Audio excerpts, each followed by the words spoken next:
You're listening to DraftKings Network.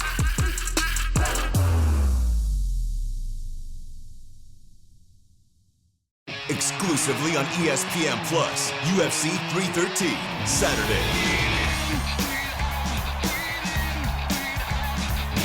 Reigning light heavyweight champion Alex Pereira defends his title against number one contender Magomed Ankalaev, and an explosive lightweight bout between Justin Gaethje and Rafael Fiziev. UFC 313, Saturday at 10 p.m. Eastern. Buy it on ESPNPlus.com/PPV. This season, a new hot deal has arrived at Metro. $25 a line for 4 lines with all the data you need and 4 free Samsung Galaxy A15 5G phones. Getting Metro's best deals is easy. No ID required, no activation fees. Get a new number or keep your own. It's up to you. That's 4 lines for $25 a line, plus 4 free phones. Visit a store or go online today. Only at Metro by T-Mobile. When you join Metro Plus Tax, for a limited time and subject to change. Max 1 offer per account.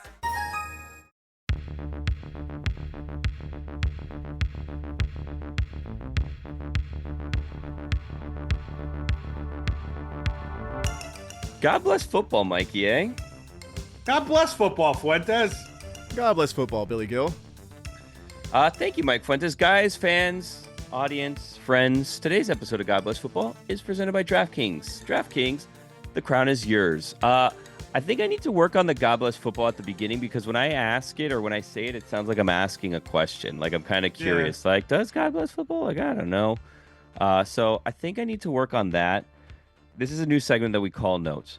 So I think I need to work on that, but also I don't really want to have like the same energy as Stugotz when he starts the show where he does the God Bless Football, because like, if I'm going to be honest, it's kind of a little bit annoying, right? So like I've been thinking... Can you have that energy? Can Billy Gill have that type of energy? Because I just don't see it. Yeah. Can I summon like, I mean, God bless football? Yeah. See, that's like, see, now that's not it. Yeah. See, because that's a mocking version. Yeah, Stu. But that's not. Yeah, Stu, the way Stu does it, it's like this long thing to get you going, but then you're doing it the way you're used to getting it from Stu. So you just do it really fast because Stu has already done the long part. So like you kind of got to mimic Stu's cadence. So then Mike can give a fast one, I give a fast one, and then we're back to you. But I don't. If I'm gonna be honest, I don't like it.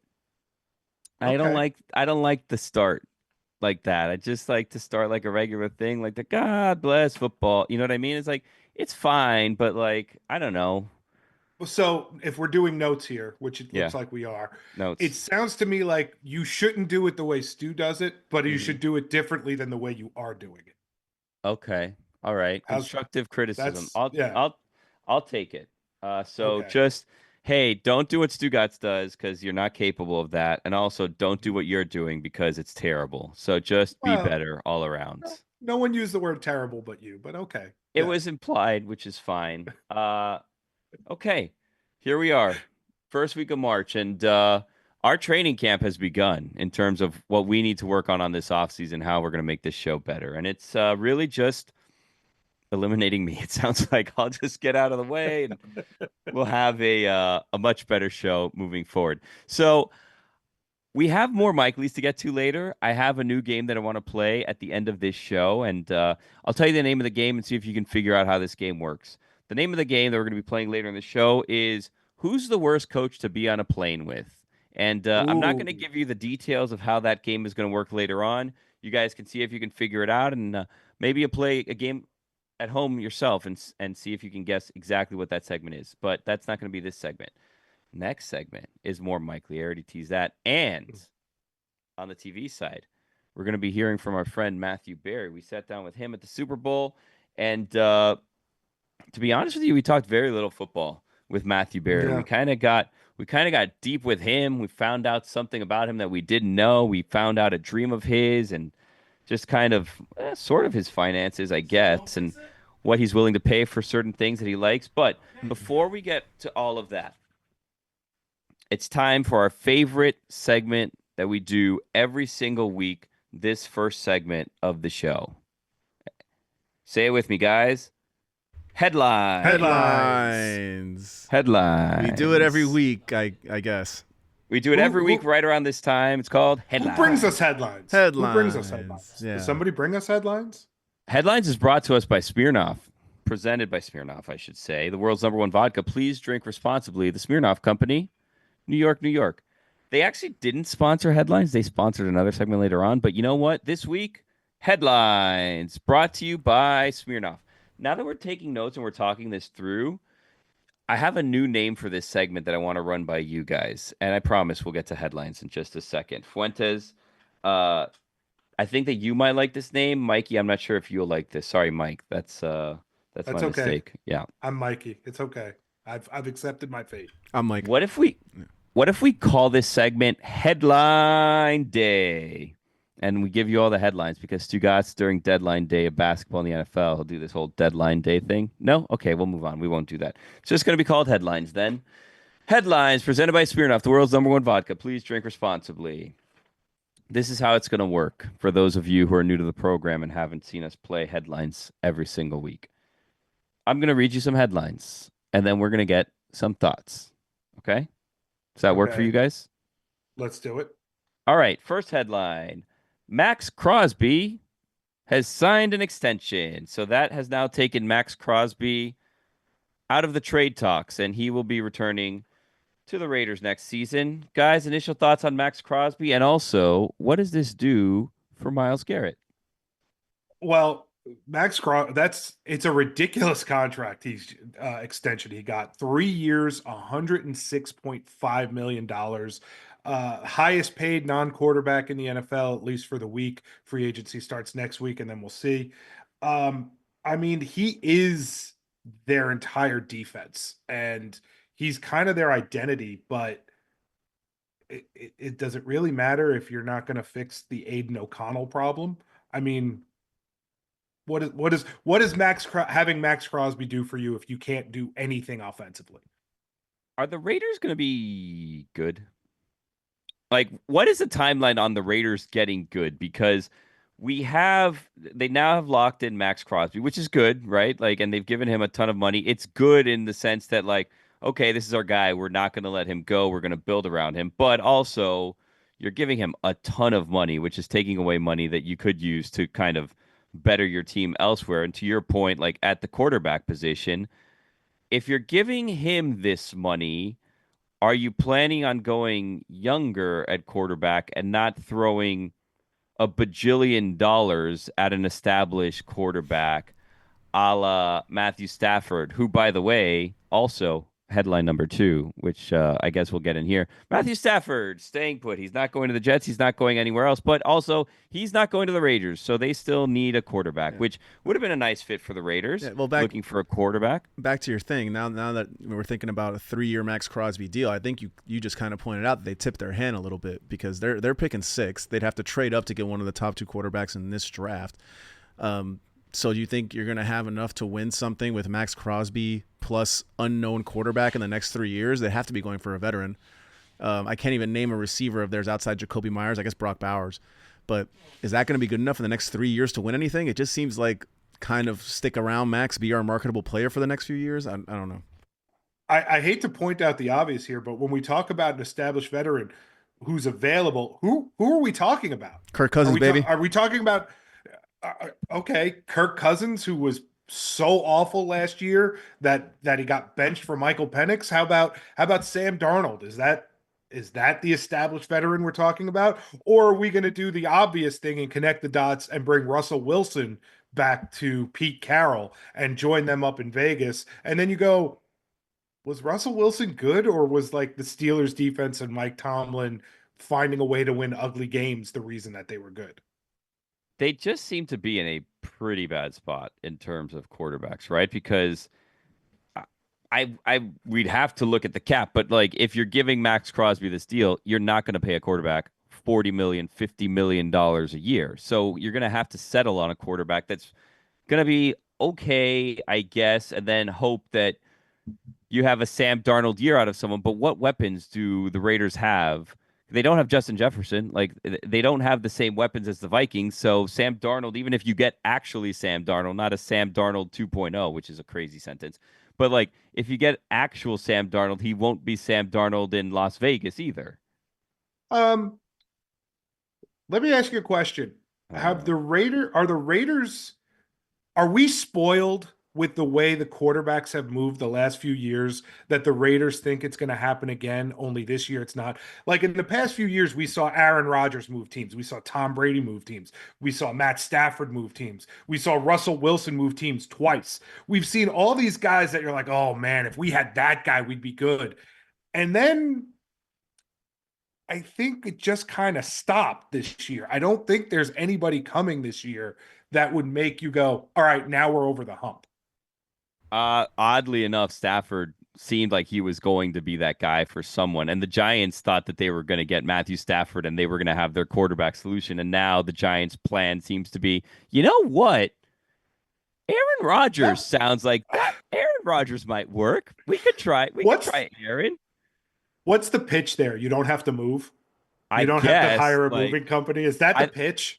I think the pitch to Aaron Rodgers is you don't have to move. And so, hey, you want to play football, right? Because this is it. You want to play football? You want to start? This is the only spot. So you mean you can't see Aaron Rodgers in a little black and silver out there in Vegas? Devontae Adams goes back to his old house. So let me ask. I mean, the Devontae Adams thing didn't really work last year, right? Devontae Adams was fantastic for the Jets. They were terrible. He had some games. Adams was fantastic. Yeah, he had some games there with old Aaron. You see him going back to Las Vegas? Like, I don't think that was like a happy ending there. I don't think he really cares. New regime, though. It's new regime. It's new everything. Okay, hold on a second. Because now, in the segment that we like to call headlines, I have another twist. First of all, I don't think that Tom Brady will bring Aaron Rodgers in to be his quarterback, if we're going to be honest. But like that's a whole nother thing. But does here's Tom Brady twist. bring in Tom Brady? This is the Hall of Hypotheticals now. Here's a twist. Here's a twist, and it's another headline. DK Metcalf demands a trade. What if he goes to Las Vegas? Pete Carroll's there. Reunites with Pete Carroll. Then you have weapons. Then maybe you bring in an Aaron Rodgers and Devontae Adams. So you have Devontae Adams, DK Metcalf, some call him DJ, and Aaron Rodgers. Max Crosby's still there. I mean, now we're cooking with gas. Does DK Metcalf move the needle? I mean, like, did he move the needle in Seattle? Like, it's essentially the same team. It's essentially the same thing. Yeah, but people love that. Okay, how about this? People love that though. They love like the reunion thing. They love it. Like, I have an idea. Okay, so you don't get Aaron, but you get DK Metcalf. Pete Carroll's there, and you say what? You know what? Russ, one last ride. You reunite in Vegas. You reunite all of the Seahawks in Vegas. You call Richard Sherman and say, hey, Richard, what are you up to? You want to come over here? Get Richard Sherman over there. Maybe see if Beast Mode has one last ride in him. One last ride. So what you're saying is and he was a Raider already, so it's double. One final Carroll, even though I think Devontae. Yes. One final boys trip in Vegas is what you're saying. The last boys trip. I think you do a boys trip in Vegas, and you say, you know what, and they have a meeting, and they say, you know what, guys, we're not going to be good, but we're going to have fun. Does it move the needle for anyone? Okay, all right. Maybe a few Seahawks fans out there like that. All right, that was headlines. We still have half our headlines because we just went off on a hypothetical about reuniting the Seahawks in Las Vegas next year. When we come back, we're going to play a game called More Mikely. Hey, it's Lucy, and have you ever heard of Goldbelly? It's this amazing site that I order from all the time, where you can get the most iconic, famous foods from restaurants all across the US, and they will ship it free to your door anywhere in the country. I got Guy Fieri's trash can nachos delivered straight to my doorstep. Goldbelly will ship you iconic Chicago deep dish pizza from Luminati's or New York's best, most famous cheesecake from Junior's. If you're craving barbecue, they ship the legendary Franklin's Barbecue straight from Texas to your door. And you have to try the one and only world-renowned stone crab delivered from Joe's in Miami. Whether it's a dish from that one-of-a-kind restaurant or meals from world-famous chefs, Goldbelly has you covered. It's a super simple process, and the packaging is so cute that I used it for my scrapbook. So, if you're looking for that perfect gift or want to impress your friends and family with an epic meal next time you host, go to goldbelly.com and get free shipping and 20% off your first order with promo code GBF. That's goldbelly.com, code GBF for free shipping and 20% off your first order.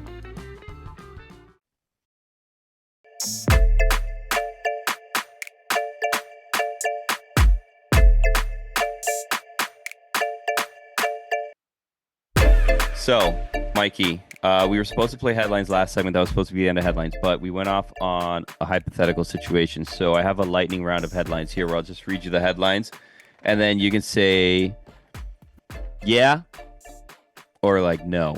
I'll keep it under 5 words. Yeah. Joey Bosa was released by the Chargers. Goodbye. Okay. T. Higgins has been franchise tagged. He is now going to be making $26.2 million to be the Bengals' number 2 receiver. What are they doing? Yeah, I think if you look down here at the Dolphins situation where Waddle was one of the top 10 paid quarterbacks as their number 2 receiver, and then Tyreek Hill kind of, fell off this year, and you could say injuries, whatever. It was a recipe for disaster, and I feel like the Bengals are replicating this recipe for disaster. And unfortunately, if last year was any indication, second half of last season, the Bengals turned around and figured it out. But whatever they're doing is not working right now, and Joe Burrow can't save them from them. And Jamar Chase wants a new contract, and he deserves to be probably the highest paid, if not top 2 wide receiver in football. And now you're just going to go ahead and pay his number 2 $26.5 million. Yeah. You're like, what are you doing? You just lost Sam Hubbard, who retired unexpectedly out of nowhere. So your defense, which was the worst in the league, or at least up there last year, now just lost its lone piece that was worth a damn. We saw a similar situation also last year in San Francisco with Brandon Ayuk getting the deal, holding out, eventually getting the exact same deal that he was holding out against. Came back, he basically became their number 1 when they got rid of Debo this offseason, and Debo's numbers were down last year. So they trade him over to the Commanders. Ayuk, injuries, did not have a great season. It also didn't work out. So it seems like this trend of paying 2 wide receivers a ton of money has not really been working in teams' favors. But hey, you know what? Maybe the Bengals are the ones smart enough to fix it. We'll see. By the way, like, the wrong time for wide receivers to demand a trade, considering how saturated the market is with wide receivers this free agency. I mean, Chris Godwin, Devontae Adams, Keenan Allen, Amari Cooper, Stephon Diggs, Hollywood Brown, DeAndre Hopkins, Brandon Cooks, not to mention Cooper Kupp is available for trade. It's Debo Samuel's already been traded. Probably not the best time to be like, pay me. What we didn't discuss in headlines? Saquon Barkley got paid. And he got paid 2 years after we entirely wrote off running backs getting paid ever again. 1 year after there was a plethora of running backs available, including our friend Austin Eckler, where it was like crazy. Like all of a sudden, every running back is switching teams. Derrick Henry is on a new team. Austin Eckler's on, and everyone's just moving back and forth. Saquon ends up switching teams. Now Saquon gets paid because of the year that he had.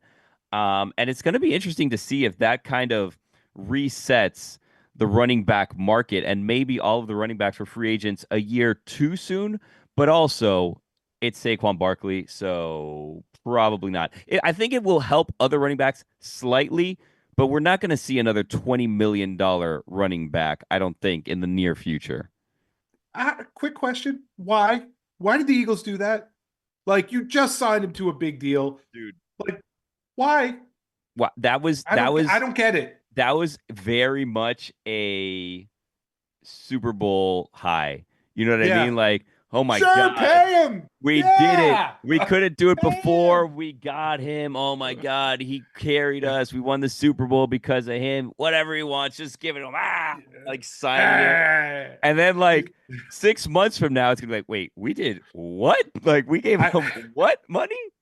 Howie Roseman drunk on the parade float going, I'm gonna give you more money. You're just the best. I'm gonna give you some more money. Yeah, you deserve it. His agent's like, Howie, right here you go. Howie, sign this thing. Here, sign this real quick. And like it's like 50+ million for like 2 years, and it's like over 30 million guaranteed, and there's still incentives to make it more money. Like, what a deal for you know what? I'm happy for Saquon. Good for him. I don't know. Absolutely. Great for him. He wasted the first portion of his career in New York. People didn't appreciate him for how good he was. He now goes to Philadelphia. Great offensive line. Now goes to Philadelphia. Almost breaks the record for regular season rushing yards. They end up sitting him the last game of the regular season, so he doesn't have the opportunity to break the record, but he was on pace to break the record. And now he's rewarded for being such a great team player, sitting down, putting the team first. A little disappointing Super Bowl. Putting the team first, helping them throughout the playoffs, and now he's gotten paid. So good for him. What does he have to be next year to be worth that? Oh, dude, no. He's a massive disappointment. But like that's the whole thing. Like he's totally gotta be. Total disappointment. Like I give Eagles fans 4 weeks before they're like, boo, what are we doing? Bum, go back to New York. We don't need you. You suck. Like that is going right back in that direction. But hey, good for him. Yeah, good for him. Get that money. You want to play a game of More Mikely? Sure. Hopefully Fuentes will join us on this one. I got one good one. Okay. We'll leave it there. More likely to be an NFL bust, Abdul Carter or Travis Hunter? Ooh. Okay, so Abdul Carter, we found out last week had the stress fracture, but he didn't need surgery. Yeah, he didn't need the surgery. Could still be the number one pick. Now, okay. Travis Hunter, Heisman Trophy winner. I don't know why I'm giving you their resumes, but that's okay. Travis Hunter, he's going to go high in the draft. Both guys should be top 5 picks. Yeah. Both will be top 5 picks. Unless something crazy happens, both guys will be top 5 picks. If you're the number 1 pick, I feel like you are viewed as a bust more often than a number 3 or 4 pick, right? Like I think, but Travis Hunter's coming in, Heisman Trophy winner. He's saying that what he does is harder than what Shohei Ohtani does, which was a weird conversation. Weird to be flex. To begin with. Yeah. Here is I'm going to go with, as I'm talking this out, I'm going to go with Travis Hunter. And it's not because I don't think that Travis Hunter is incredibly talented. It's not because I think that Travis Hunter is not worthy of being a top 5 pick in the NFL draft.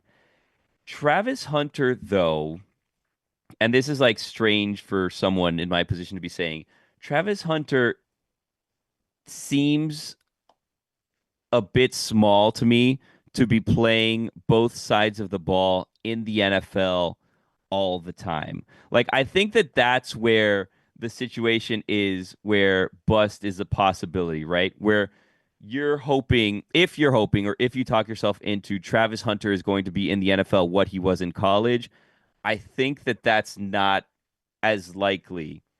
And for that reason, he might be a bust, right? And also, if he's drafted by a team that is going to be playing him on both sides of the ball all the time, that team is in trouble. Like you can't have him in the NFL playing every single snap on offense and defense. And his size, I mean, obviously there's wide receivers that are his size. There's, cornerbacks that are his size, but both sides of the ball, he's going to be getting hit a lot. And getting hit in the NFL is much different than getting hit in the college. And I can tell you that from experience. Yes. Playing neither of those. But it just seems like he's got to bulk up a little bit, which is what you say about everyone, right? Coming out of college, going to the NFL. He's got to bulk up a little bit, but I just think that it's going to be a lot harder to be playing both sides of the ball in the NFL than it was at Colorado. Fuentes? Yeah, I'm gonna also go with Billy on this. And it's just that it's a lot to demand from a kid that's coming out to play, because it's an old saying, right? Like when you're in college, you're going to be lining up against a guy who might be taking finance classes or installing aluminum siding after he graduates. Where when you get to the NFL, you're playing against some podcasts. Yeah, it's something like that. But you're playing against a guy who is all world every time. Even he might not be the best receiver in the league, but he's definitely one of the best players in the world every single down. And also, like to echo what Billy said, if you're drafting him to play both sides of the ball, your team is so severely down bad that there's, it just shouldn't be happening. Carter, he's like a physical freak, and his job is to get the quarterback, where it's a lot more if you're doing both sides of the ball. So if you're drafting Travis Hunter hoping he's going to be a both sides of the ball guy, you're already setting him up for failure. So I'm going to say Travis Hunter is more likely. Plus he has all the pressure of being, a Heisman guy and this like media darling. So I'm going to say definitely Travis Hunter.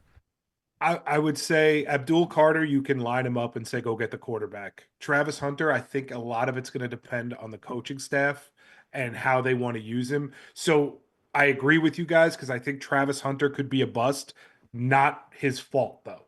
I think he could be misused. I also feel like, and we'll just do this real quick, it's very easy to forget about linemen. You know what I mean? Like, he could have a very serviceable career, somewhat underwhelming, and you're just like, oh, like, and 5 years from now, like, oh, Abdul Carter was the number one pick. Like, okay, like he's fine. Where Travis Hunter, everyone's going to be watching for him on both sides of the ball or wherever it is that he's playing. So for him, I think, unfortunately, there's going to be more eyes on him, and he's more likely to be described potentially as a bust than Abdul Carter, who people might just forget about. Ooh, it's cold outside, but it's getting warmer. And you know what I'm going to do to keep cold in the warm heat? Enjoy a nice, cold Miller Lite.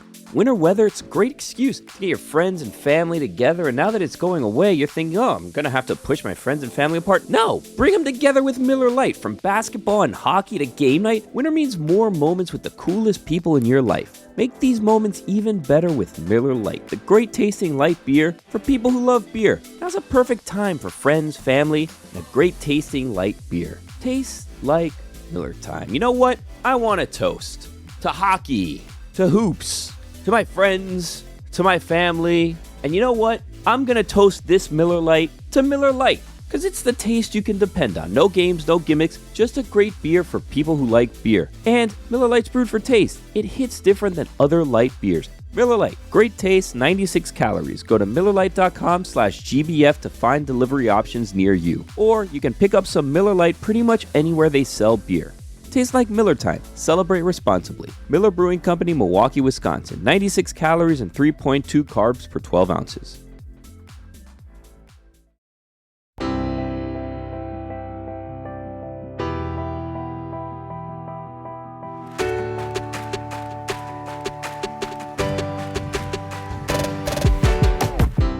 Mikey? Yeah. I did a terrible job, admittedly, in the first segment of the show called Headlines, because we're now in the third segment of the show and we still haven't gotten through all the headlines that I had timed out for the first segment of the show, which was a very poor job by me. So final headline, there's only one left, which is good news. There's only one left. Okay. Final headline. You know how we were raving last week about Bill Belichick and University of North Carolina getting Hard Knocks, basically because the Giants ruined offseason Hard Knocks, and every team everywhere was like, you know what? I don't want to look. No.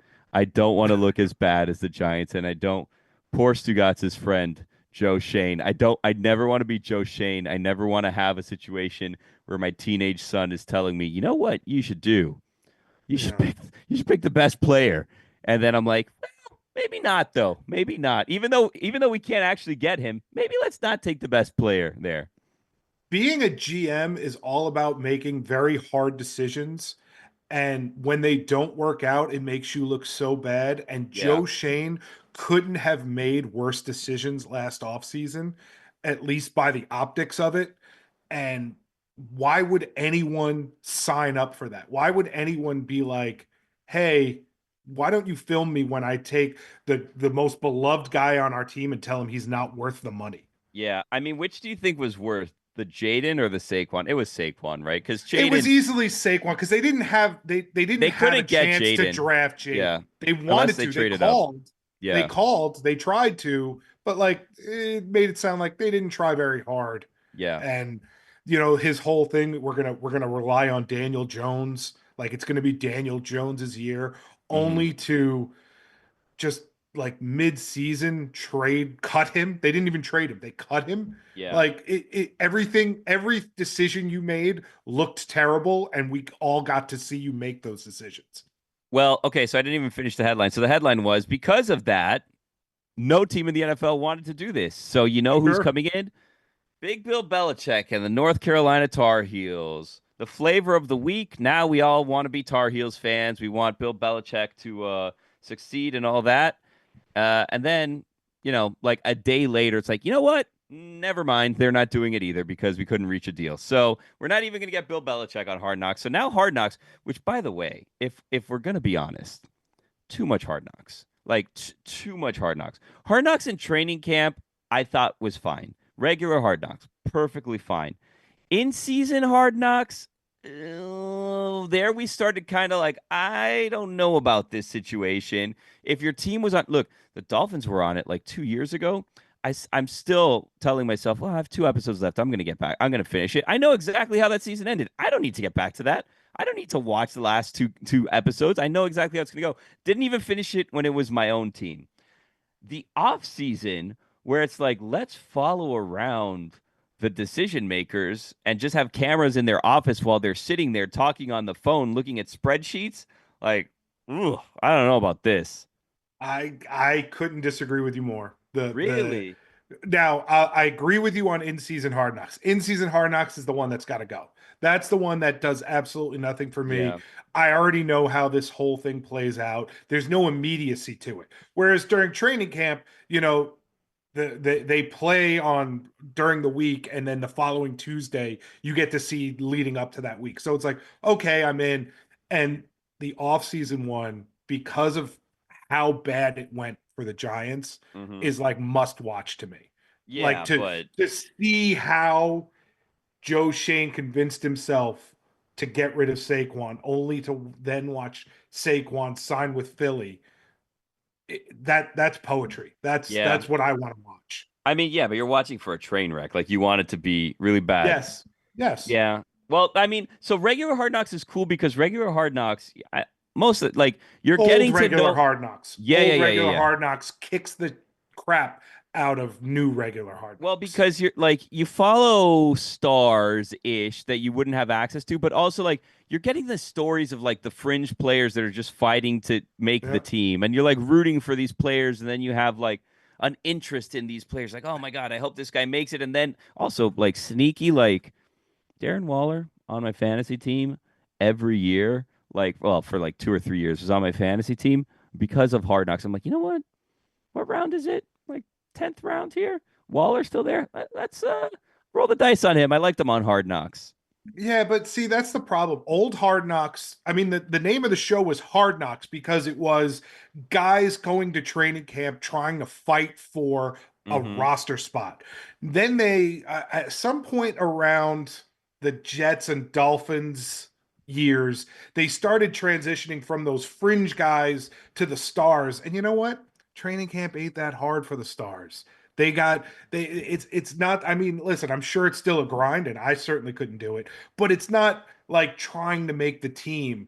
And I feel like lately, Hard Knocks, by lately I mean the last few years, has taken to the last 2 weeks, let's go focus on 1 or 2 of these fringe guys, and that'll be it. But like, they don't, like, you used to follow him from like get up for his first day at training camp until he gets cut or makes the team. Now it's like, here's 2 episodes of fringe guys. Well, it's also like very formulaic, where every year we're just going to see Oz the Mentalist visit, training camp and put a fish in a piece of like acrylic whatever. You know what I mean? Like, how'd that happen? Oh, Oz has a prediction for the Super Bowl. Oh my God, it's us. We're going to the Super Bowl. How did he do it? Look at us. We're going to go. And none of those teams ever make it to the Super Bowl. Well, Mecole Hardman was the guy who did it for the Jets, and he was traded to the Chiefs, and they beat the 49ers. So it kind of happened, just wasn't the Jets. Yeah. I suppose. You know the thing about in-season Hard Knocks too that's different is in-season Hard Knocks. It's kind of like the off-season one, but in-season Hard Knocks, like I watched the games this week. I know exactly how this plays out. I don't really care about the storylines unless someone got in trouble or something crazy happened. I don't really need to know what happened Monday through Thursday in your facility. I don't care. Experiment next year, and I'm going to nominate Fuentes to do it. Watch none of the NFL games. Only watch Hard Knocks. Wow. So that's how you experience the game. Fuentes, are you in on that? In season Hard Knocks, we're talking about? Yeah. Yes. Yeah. In season. You pick a random week. You watch none of the NFL games. Okay. You don't catch the scores. You don't check your. So tough with fantasy though. DraftKings account. Yeah. No. And then you really just tough.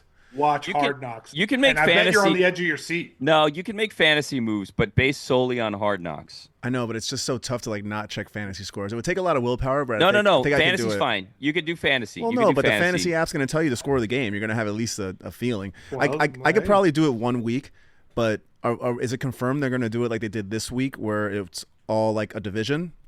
No, they haven't. That hasn't come out yet. Okay, no, well let's postpone this. I'm down to do it, but it's only if it's like I get a full division recap, like how they did this year. No, that would make it good. Yeah, because if it's only one team, well, I guess I can just excuse myself from one team. It's probably easier if it's not a division. No, you can't watch the NFL at all. You can only watch Hard Knocks. So don't do my job 1 week. So we can for the season. No, your job is this. Your job is just experience the NFL through Hard Knocks for a season. That's it. It's very simple. But the end season doesn't even start until like deep into the season, like, right? Doesn't it like come out? So that's when you week start. 8. Exactly. Yeah, you get a couple weeks off. Watch college football. You can be in on college if you want. You just can't watch the NFL for a year. You can only experience the NFL through Hard. I wonder if there's a person that like. Can we get Taylor to do this? Well, I was just gonna say no. He won't do it. He's always going to be telling us. He's always going to be telling us about his, do it for weekend observations. Oh, yeah. Dude, I keep bothering him. Like, so where's Mac going to go next year? Where's Mac going to go? He used to be Taylor, who works with us, Mikey, for those who don't know, and Mikey used to be roommates with Mac Hollins. So he's on the Mac beat, and he has been assured that he will break the story as to where Mac is going this time. Because last time he had it, and Mac told him hold off on that, and then it got scooped by like Rappaport or something, and he was like upset. And he's like, "Okay, you can put it out." He's like, "It's too late." Yeah, Rappaport already reported it. Yeah, wow. So when we're all waiting with bated breath. Yeah, we really got to know where Mac Hollins going to catch 1.5 passes a game. Yeah. What are we doing here? Like, come on. We want to get Mac on the show. It'll be fun. And here you guys are poo-pooing the situation. We don't need to make fun of Mac. I just said I'm very much looking forward to see where Mac Hollins ends up next year. I can tell you where he's not. Probably the Bengals, because they don't have any more money for receivers. They're out of that. Plumb dry money for receivers in Cincinnati. By the way, back to the Hard Knocks thing for a second. The Bill Belichick deciding not to do Hard Knocks, which I don't think you actually ever got to. That's the headline, that he's actually not doing it. Was this kind of Bill thinking that he was going to do a big FU to the NFL because they wanted him to do Hard Knocks for years and he refused to do it? And then he leaves the NFL and in his first college year, he's like, yeah, sure, I'll do it. And then maybe he was like, cooler heads prevailed. He's like, you know what? No, I really don't want to do it. But it was funny to watch the NFL panic when I was going to do it. So we talked about this earlier in the week, Mikey, and what I was telling people was, what would have happened if it was off-season Hard Knocks with North Carolina, and we're like, wow, North Carolina, Bill Belichick, blah, blah, blah. What it would have been is it would have been us just watching Mike Lombardi the entire time in his office. Like Belichick would maybe make a cameo 1 or 2 episodes, but it's just Lombardi trying to construct the Carolina roster the entire time. Yeah, pretty much. When we come back, we play a brand new game called Worst Coach to Be on a Plane With. I have ideas. Ooh, okay. I can't. I'm going to zig. You can zag. I'm going to zig. Okay. All right. We'll be back.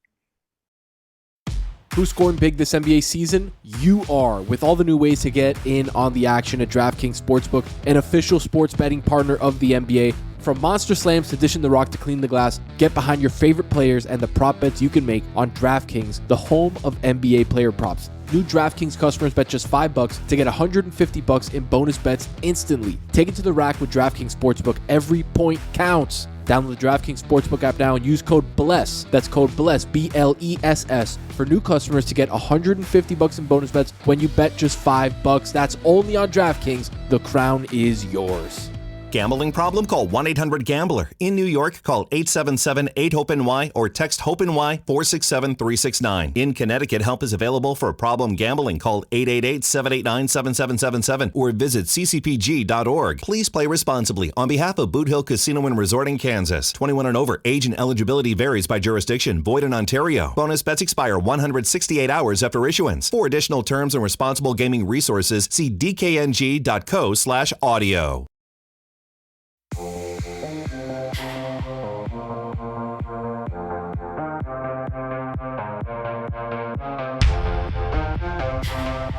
God Bless Football is presented by Smirnoff. We do game days. Please drink responsibly. The Smirnoff Company, New York, New York. Mike yes, Fuentes. Sir.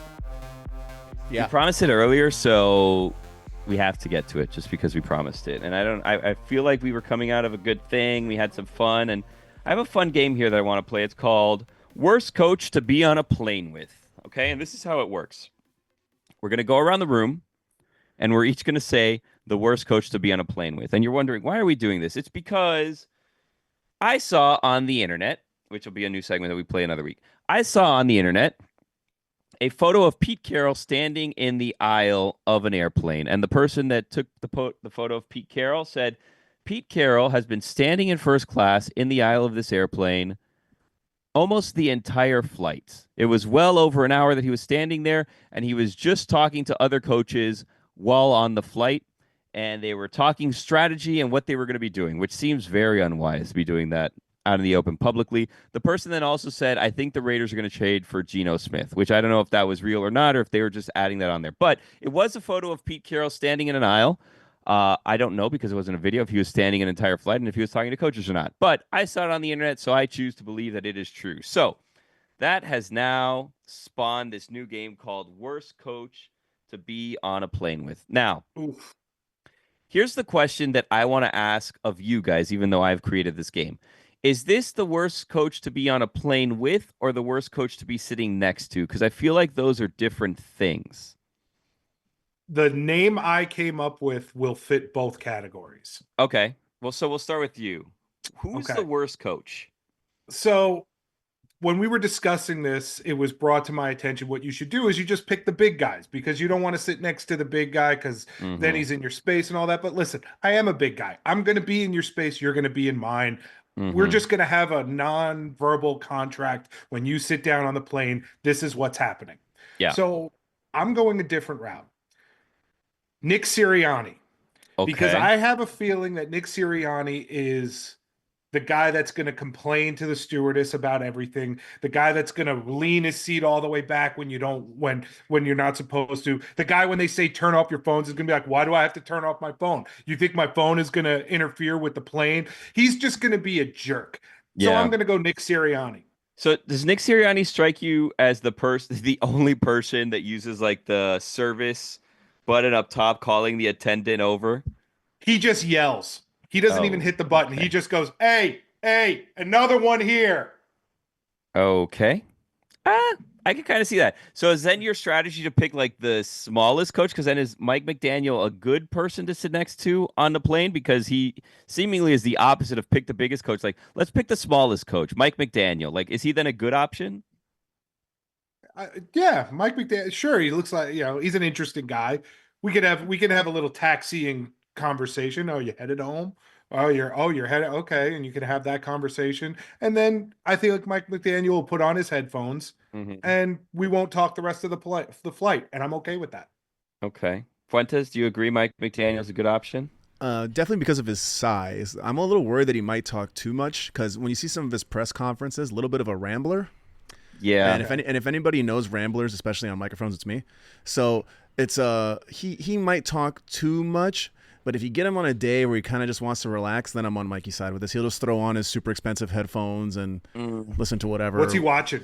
Ooh, that's Entourage for sure. He'll I feel like he turns to you and he's like, bro, they got Entourage. Listen, why are we being so coy about this? In the break, we were talking about which coaches would most likely love to watch Entourage, and we all unanimously. Well, it's because of him. It started with Yes. him. We were saying he would be the guy that's really excited to tell you there's Entourage on the flight. The movie too, not the show, just the movie. Oh wow! No, there's a difference here. Okay, hold on a second. Wow, hold on.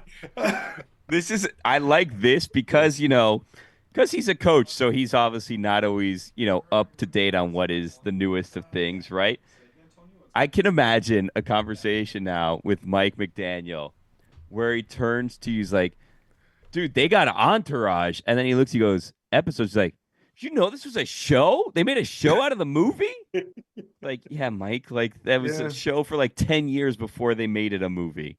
Yeah. Also, Sirianni seems like an Entourage. Okay, guy. we never got to in the break. That was gonna be my pick. Sirianni looks like a guy who would absolutely love Entourage. Like So to finish it in the break, what we said was top 5 coaches that would love Entourage. Yeah. And my throw in there was Pete Carroll. Pete Carroll loves Entourage. It's like the thing he does that I think keeps he was him young. on Entourage. I'm sure he Carroll was on Entourage. He might have been when he was at US. If he was still at USC at the time, he might have been. I feel like Pete Carroll. If any coach was on Entourage, it was Pete Carroll. I'm on for it. I also think like Nick Sirianni is the guy that tells you he hates ballers because that's not how it works.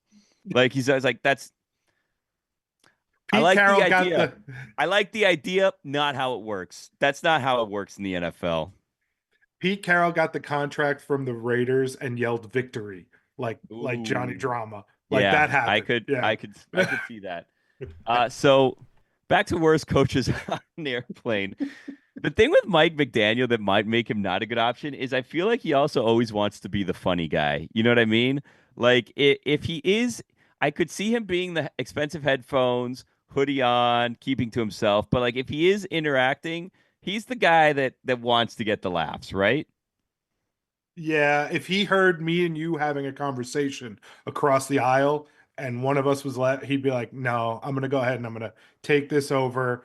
I'm going to come over the top and I'm going to be the funny guy. Yeah, he's not this guy. He's the guy that strolls up casually like, hey, what's so funny, guys? And then he's trying to like get an angle. He's like diagonal neighbor that turns and talks to you like sideways like this the whole flight. Like he's like, yeah, you know what I mean? And like his wife is like tapping him on the arm, like, leave him alone. Like, where you guys going? Hawaii? Oh yeah, I can't wait. You know they have pineapples there, and it's like, yeah. You ever been to Pukala Beach? Also, going to the same place. We should meet up. Yeah. Maui's a great spot, man. You gotta love it. You ever been to the Onion Festival? It's great. You guys surfing when you're out there? Yeah. All right. Hang loose. Hello. Oh, a little hang loose. A little hang loose. Yeah, absolutely. Yeah. He's a hang loose guy for sure. So that'll do it for this week of God Bless Football. And if you think of coaches that would be terrible on the plane, or coaches that love Entourage or hate ballers, or who would talk to you, who's been to Hawaii, let us know. Just tweet at us on all of our socials, and that's it. All right, bye, guys. See you next week. God bless football.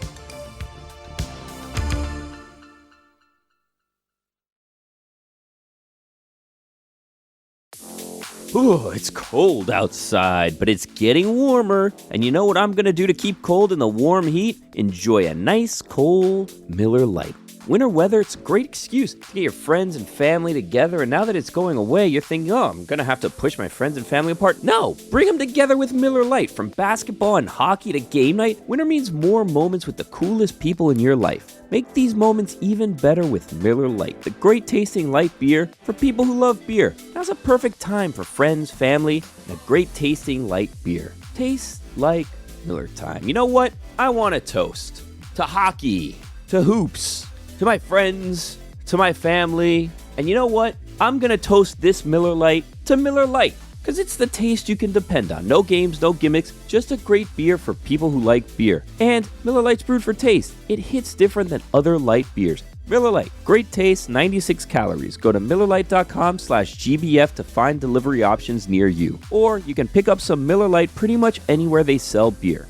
tastes like Miller time. Celebrate responsibly. Miller Brewing Company, Milwaukee, Wisconsin. 96 calories and 3.2 carbs per 12 ounces.